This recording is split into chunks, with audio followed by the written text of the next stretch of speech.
مرحبا بكم في قناتكم ماروك نيوز. إليكم أبرز العناوين. مشروع قانون المالية 2025 جدل برلماني ومصادقة بالأغلبية وسط تعديلات مكثفة. قبل ما نبداو في التفاصيل ما تنساوش الاشتراك في القناة والإعجاب بالفيديو باش توصلوا بأي جديد. صدق مجلس النواب مساء الجمعة بالأغلبية خلال جلسة عمومية على مشروع قانون المالية رقم 6024 للسنة المالية 2025 في إطار القراءة الثانية. قد حصل المشروع وهو الرابع ضمن ولاية حكومة عز أخنوش على تأييد 178 نائبا، بينما عارضه 57 نائبا دون تسجيل أي امتناع عن التصويت. وترأس رئيس مجلس النواب رشيد طلبي العلمي جلسة تصويت، حيث جرى التصويت على الجزء الأول من المشروع قبل عرضه كاملا، وأسفرت النتائج النهائية عن 178 صوتا مؤيدا مقابل 57 معارضا.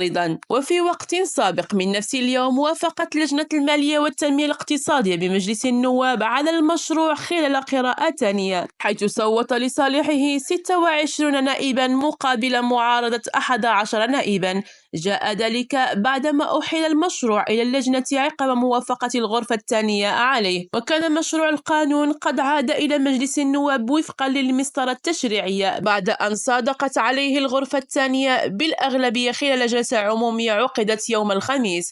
وأسفرت نتائج التصويت في الغرفة الثانية عن تأييد 46 مستشارا ومعارضة 13، بينما امتنع 4 مستشارين عن التصويت. وبحسب تقرير لجنة المالية والتخطيط والتنمية الاقتصادية في الغرفة الثانية تم تقديم 231 تعديلا على الجزء الأول من مشروع قانون المالية للسنة المقبلة من قبل مختلف الفرق البرلمانية والمستقلين خلال جلسات اللجنة الأخيرة.